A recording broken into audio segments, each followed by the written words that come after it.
Homa Bay Gladys Wanga ameandika barua akimtaka gavana wa Nyeri Mutahi Kahiga ajiuzulu mara moja kutoka wadhifa wake wa naibu mwenyekiti wa baraza la magavana kufuatia madai kwamba alitoa semi zilizoonekana kusherehekea kifo cha waziri mkuu wa zamani na kinara wa chama cha ODM Raila Odinga. Wakati huo huo, wawakilishi wadi 21 wa kaunti ya Nyeri wametia saini hoja ya kumbandua mamlakani gavana huyo, na gavana huyo, mtazamaji, hivi sasa ashajiuzulu kama naibu mwenyekiti wa baraza la magavana nchini, katika lile baraza la magavana nchini. We are still in very deep mourning of our leader, Right Honorable Raila Odinga, and we have been forced out of mourning to come and address this matter.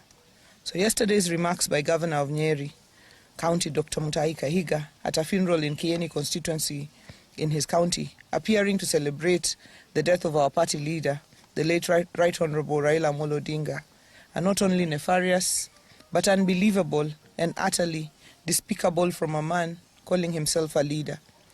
The late Raila Odinga put his life in the line to fight for the freedoms that Kenyans enjoy today, spending nights in detention, to be among the gallant sons and daughters of the soil who championed the second liberation of our country and the selfless sacrifice for our nation is a clear indicator that he had the country's interests at heart.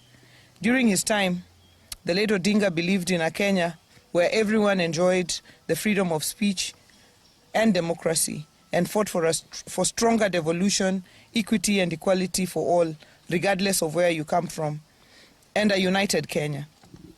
For someone of Gavana Kahiga's caliber, who's a beneficiary of Raila's sweat, scars and tears, to make such derogatory remarks of a man who spent most of his life fighting for change in this country is disgraceful and shameful. It is worth noting that the entire Western Kenya region that he decries of benefiting from government resources and development has nothing compared to what his region has benefited from since Kenya became independent. It is bad manners, uncouth, and unacceptable for Mr. Kahiga to make such remarks. In fact, coming from someone who occupies a respectable position of the Vice Chairman of the Council of Governors, it is utterly absurd and astonishing. We therefore demand that he immediately resigns from this position with immediate effect, and the COG cannot have a loose-mouth, reckless, primitive and irresponsible person holding such a position. He's a disgrace to the country and to the people of Nyeri County. And I would like to add that the very position that Kahiga holds as governor of Nyeri is a creation of the fight of Raila Odinga. And we know that there is politicians like Kahiga who in the life of Raila Odinga have used him as a bogeyman to scale their own political heights there. But it is shocking that they continue to make Raila a bogeyman in his death. And what I know is that Kahiga does not speak for himself.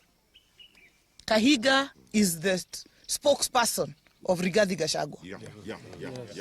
Rigathi Gachagua mocked Raila's illness and asked whether he was a virus and whether Kalonzo was a bacteria. To date, Rigathi Gachagua is yet to mourn Raila Odinga. Raila Odinga, who braved political tensions to go and mourn his brother, the late Nderitu Gachagua. And therefore, we note now that anyone who associates with Gachagua and his ilk like Kahiga cannot be our friend.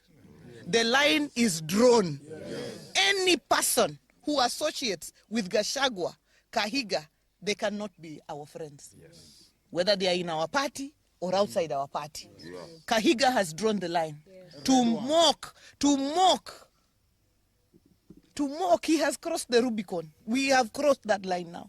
To mock Raila Odinga in his death, to mock him in his life, we could respond. But to mock him in his death, no. Any person who associates with Gachagua, with Kahiga, with that lot, can never, ever be our friend. Because the principle is, the enemy, the friend of your enemy is your enemy.